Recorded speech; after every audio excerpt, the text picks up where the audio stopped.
gosta de fotografia da mesma forma como seu mais ilustre antepassado, um certo Dom Pedro II.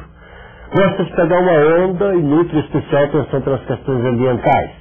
Falando assim, pouca gente acreditaria que Dom João de Orleans e Bragança, trineto de Dom Pedro II e bisneto da princesa Isabel, tem uma visão tão clara da realidade brasileira, uma indignação tão forte com os rumos do país, uma indignação que ainda assim não o faz perder a esperança. Além disso, o Império Brasileiro, através de algumas de suas figuras mais representativas, e mais de um século depois de ceder espaço à República, ainda pode servir de exemplo e de modelo no instante em que todas as atenções se voltam para a busca de saídas para a crise ética em que se debate o país.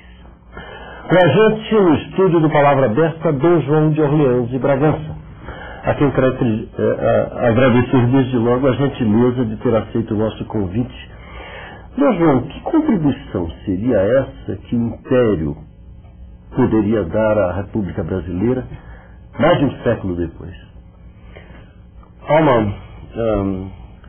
Fica uma pergunta no ar sobre a República, o Império, como se fossem duas coisas muito diferentes.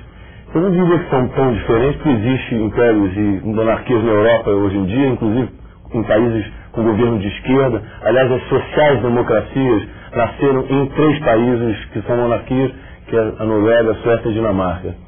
Eu acho que o mais importante que qualquer forma de governo pode contribuir para um país é efetivar e dar agilidade a qualquer contribuição dos homens públicos e do governo ao país, à democracia, à transparência de um governo. Isso não pode acontecer no Império como na República. Mas pouca gente sabe que no Império Brasileiro, há mais de 100 anos atrás, no Império de Dom Pedro II, principalmente, havia total liberdade de imprensa, né? Havia total liberdade de expressão, havia o Partido Republicano, podia-se falar mal do imperador, ele fazia questão de não cercear as liberdades, porque ele dizia que quem era contra as liberdades de imprensa era contra a monarquia. Essa faceta dessa liberalidade do imperador a gente conhece hoje através das charges. Havia muitas charges contra o Dom Pedro. Exatamente. E ele aceitava e achava que fazia parte do governo, fazia parte do Estado, e fazia parte do Estado democrático, que para a época era bastante aberto em comparação principalmente aos outros países da América Latina. Do ponto de vista ético, o que aquele período teria a nos ensinar, exatamente agora em que a gente está enfrentando todas essas questões do país, se debatendo e tentando uma solução? Olha, eu disse recentemente numa entrevista que eu dei que nós brasileiros não somos piores nem melhores do que o francês, do que o americano, do que o holandês. Nós nascemos iguais, o nosso DNA é muito parecido. Então, muita gente diz, isso acontece no Brasil, o Brasil é assim mesmo. Não, está totalmente errado. O que acontece é que nós precisamos desenvolver mecanismos de combate e de punição aos abusos que estão acontecendo, principalmente em setores do governo, tanto no legislativo quanto no executivo. É simplesmente uma questão de desenvolver e aplicar esses mecanismos. Agora, a ética, realmente, outro dia eu estava assistindo uma palestra de um filósofo que é psicanalista, e ele estava dizendo que o lucro, hoje em dia, a busca pelo lucro, a busca pelo consumo, fez com que as corporações mundiais na globalização ficaram tão grandes que diminuiu a importância do Estado a tal ponto que em muitos lugares o Estado, o governo, ou seja, a profissão política, não toda, obviamente, mas se tornou num balcão de negócios, ou num lugar para que se beneficie a si próprio e não o idealismo que já existiu mais, eu digo isso em todos os países do mundo, não só no Brasil, o idealismo em que pessoas que entram na vida pública, pensando na nação, pensando no país, pensando no povo de um país. Agora, você percorre o país há muitos anos, de ponta a ponta, como fotógrafo.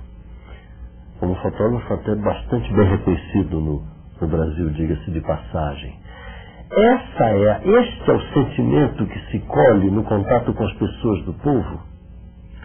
Em primeiro lugar, esse Brasil mais profundo que você visita de vez em quando? Em primeiro lugar, viajando pelo Brasil profundo, como o senhor está dizendo, cada vez se tem mais esperança e mais amor pelo Brasil, porque a gente vê um Brasil diferente, às vezes, dos grandes centros populacionais, onde a pressão, a desestruturação social, a miséria está mais forte. Né?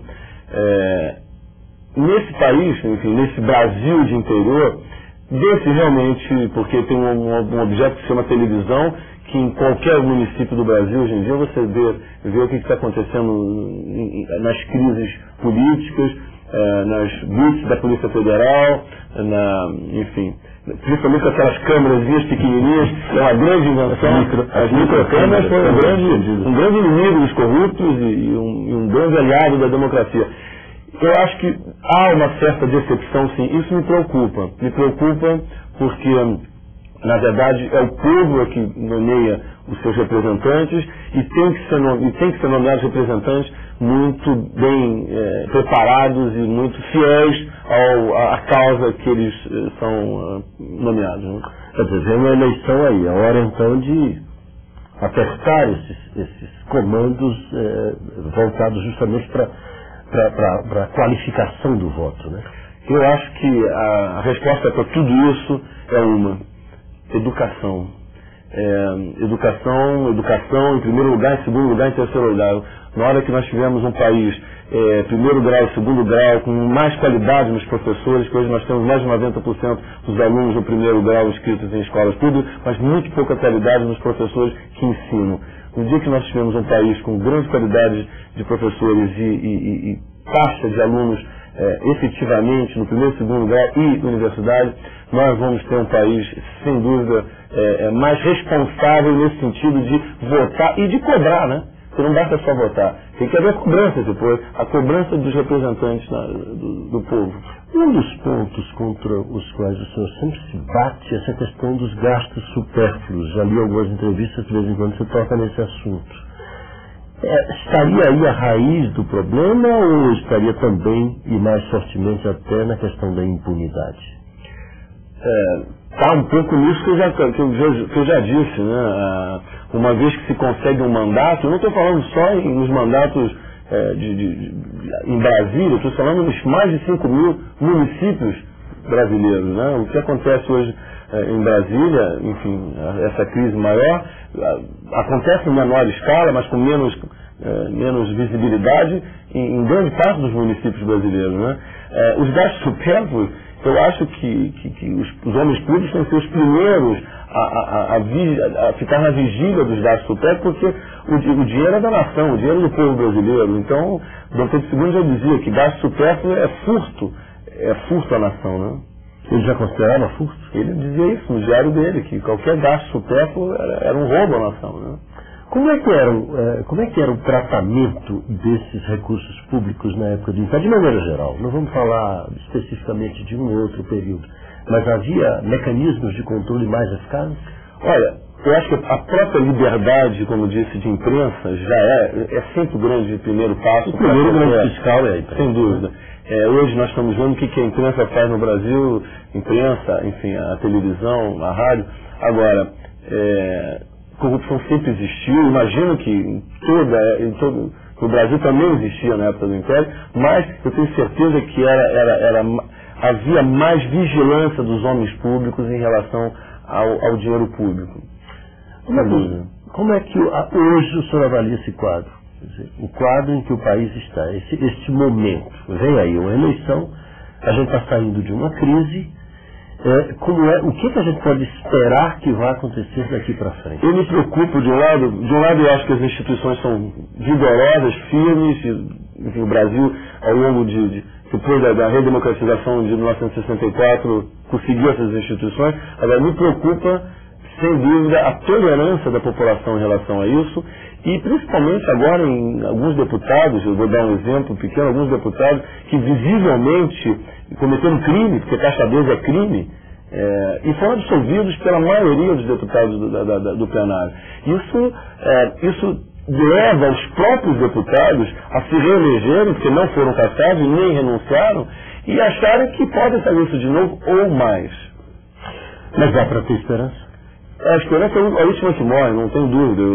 Eu confio no Brasil, confio nas instituições, e acho que as instituições são mais fortes, e como eu disse, acho que com a educação, que nós estamos caminhando para frente nesse quesito de educação, nós vamos ter muito mais controles mais de perto da própria população. Dom João de Orleans de Bragança, muito obrigado pela sua participação com a gente aqui no Palavra. É um prazer estar aqui. Você de casa, obrigado pela audiência. Eu sou Paulo José Cunha. Um abraço e até a próxima.